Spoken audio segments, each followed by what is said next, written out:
Les montagnes de verre, conte écossais. Il y a longtemps en Norway, un jeune homme, un beau jeune homme, s'est marié avec une jeune fille.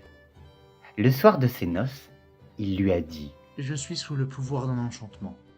Tu préfères que je sois homme la nuit et taureau le jour, ou taureau la nuit et homme le jour? J'aime mieux que tu sois homme la nuit et taureau le jour.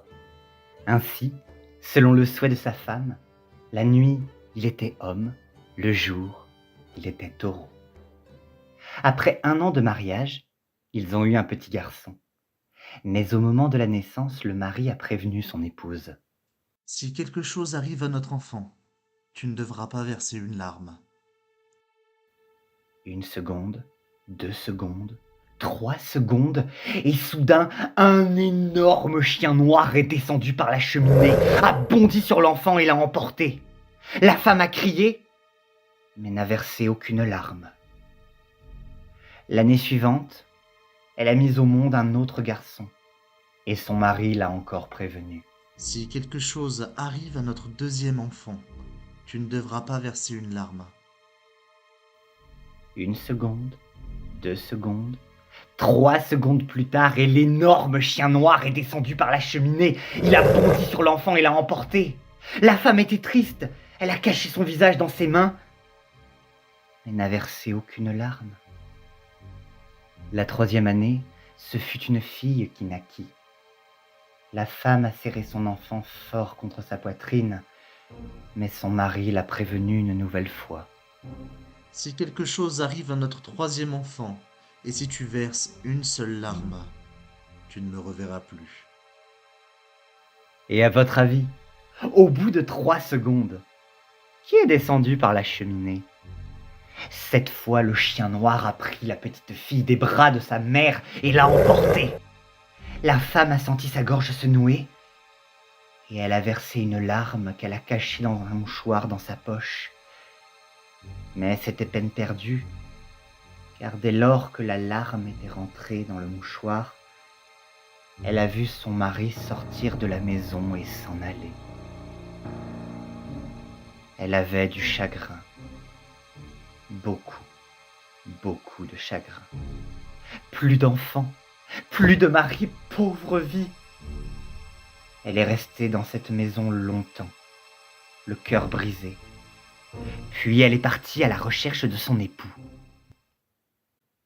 Le premier jour, elle a marché un peu, marché beaucoup. Elle est arrivée dans une petite maison. Dans cette maison habitait un homme âgé, une femme et un petit garçon. Elle a demandé à y passer la nuit et ils ont accepté. Le matin, au moment où elle allait prendre la route, le petit garçon lui a donné un peigne. Si une personne l'utilise, ses cheveux deviendront les plus beaux du monde. La jeune femme a poursuivi son chemin. Elle a marché un peu, marché beaucoup, et le soir, elle est arrivée devant une autre petite maison.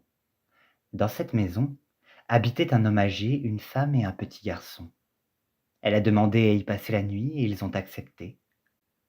Le matin, au moment où elle allait prendre la route, le petit garçon lui a donné une paire de ciseaux.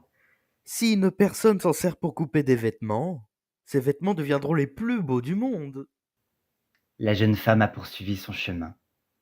Elle a marché un peu, marché beaucoup. Et à votre avis, à la tombée de la nuit, devant quoi est-elle arrivée? Devant une autre petite maison au pied des montagnes de verre. Dans cette maison habitait un homme âgé, une femme et une petite fille. Cette fille était aveugle d'un œil. Elle demanda l'hospitalité. Ils acceptèrent, mais le vieil homme ajouta: Ton mari a épousé une autre dame. Il vit de l'autre côté des montagnes de verre. Tu pourras les escalader seulement si je te fais une paire de souliers de fer.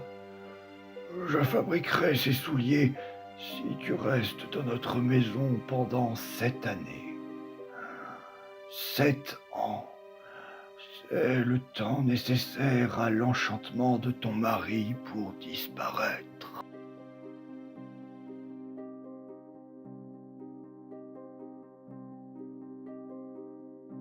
Dans la vie, il faut du temps pour que les années passent. Dans les contes, il suffit d'une phrase. Au bout de 7 années, les souliers de fer étaient fabriqués.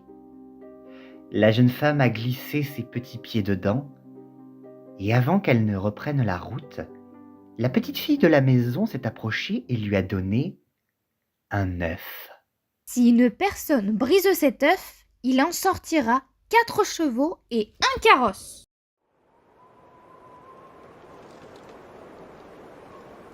La jeune femme a gravi les montagnes de verre. Pendant plusieurs heures, elle a escaladé les parois. Plusieurs heures pour monter vers les sommets, plusieurs heures pour descendre de l'autre côté. Et de l'autre côté, elle a découvert une allée qui menait à un magnifique château. Elle a frappé à la porte. La dame du château lui a ouvert, l'a fait entrer et lui a donné à manger. À un moment du repas, la jeune femme a montré le peigne à la dame du château. Madame, si vous l'utilisez pour peigner vos cheveux, ils deviendront les plus beaux du monde. Je vous donne ce peigne, si vous acceptez de me laisser dormir une nuit avec votre époux. D'accord.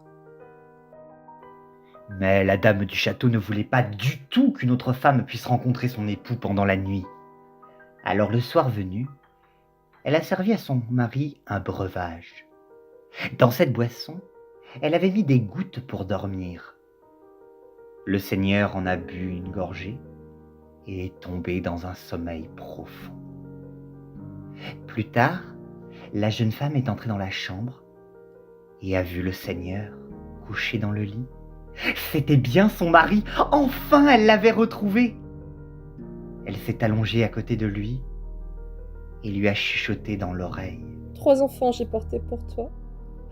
Pour toi, 7 longues années j'ai patienté. Pour toi, les montagnes de verre j'ai escaladé. Maintenant, mon beau taureau de Norway. Pourquoi ne pas me regarder? Mais l'homme était si profondément endormi qu'il ne l'a pas entendu. Toute la nuit, la femme a chuchoté ces paroles. Elle était tant désespérée que son mari ne se réveille pas qu'elle pleurait sur sa poitrine. À l'aurore, la dame du château lui a demandé de sortir de la chambre de son homme. Après le lever du soleil dans la chambre, l'homme s'est réveillé, il est parti à la chasse. Et pendant ce temps, la jeune femme a montré les ciseaux à la dame. Elle lui a dit que les vêtements coupés par ce ciseau deviendraient les plus beaux du monde. Je vous échange ces ciseaux contre une 2e nuit avec votre époux. Êtes-vous d'accord? D'accord.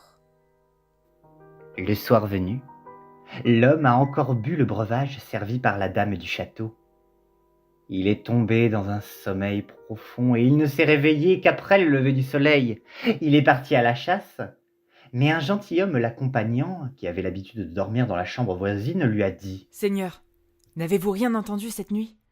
Moi, cela fait 2 nuits que je ne dors pas. Impossible de fermer l'œil.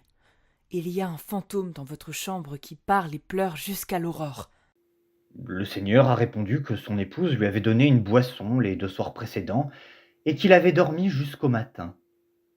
Alors le gentilhomme a répété les paroles du fantôme qu'il avait entendues.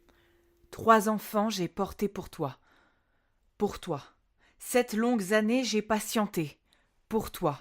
Les montagnes de verre j'ai escaladé. Maintenant, mon beau taureau de Norway, pourquoi ne pas me regarder? Puis il a donné ce conseil. Seigneur, ce soir, ne buvez pas le breuvage. Ainsi vous resterez éveillé. Vous découvrirez qui est ce fantôme. Pendant ce temps, la jeune femme avait brisé l'œuf devant la dame et il en était sorti 4 chevaux et un carrosse. Elle lui annonça qu'elle était prête à lui donner chevaux et carrosses contre une 3e nuit avec son époux. Et à votre avis, qu'a répondu la dame du château? Le soir, la dame du château a servi le breuvage à son seigneur comme à son habitude, mais il a demandé un morceau de pain. Alors elle est partie en chercher, et il a jeté le breuvage dans l'âtre, puis a fait semblant de dormir. Plus tard, dans la chambre, la jeune femme s'est couchée près de son mari et lui a dit en sanglotant: 3 enfants j'ai portés pour toi. Pour toi, 7 longues années j'ai patienté. Pour toi, les montagnes de verre j'ai escaladé. Maintenant, mon beau taureau de Norway. Pourquoi ne pas me regarder? L'homme a ouvert les yeux et il a reconnu sa première épouse. Tu as fait un long chemin pour me retrouver. Maintenant, nous ne serons plus jamais séparés. Elle a séché ses larmes. Son cœur battait fort. L'homme l'a embrassée et serrée dans ses bras. Dans les petites maisons, les 2 garçons et la fille que tu as rencontrés, ce sont nos enfants. L'unique larme que tu as versée a rendu notre petite fille aveugle d'un œil. Demain matin, nous irons les chercher.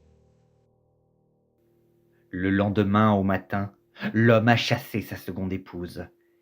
Et avec sa femme, sa vraie femme, ils ont franchi les montagnes de verre. Ils sont arrivés devant la maison où vivait leur petite fille. La femme a sorti un mouchoir de sa poche. C'était le mouchoir avec lequel elle avait recueilli la larme lorsque le chien noir avait enlevé son enfant. Elle l'a déplié et elle a trouvé un œil. Elle l'a mis à sa place dans le visage de sa fille, l'œil dans l'orbite, et la petite a recouvré la vue. Elle voyait aussi clair de cet œil que de l'autre. Puis l'homme et son épouse ont emmené leurs 3 enfants au château. La femme était joyeuse, si joyeuse. Elle avait retrouvé son enfant, son mari, plus de soucis, la belle vie. Ensemble, ils ont vécu heureux, jour après jour, pour toujours.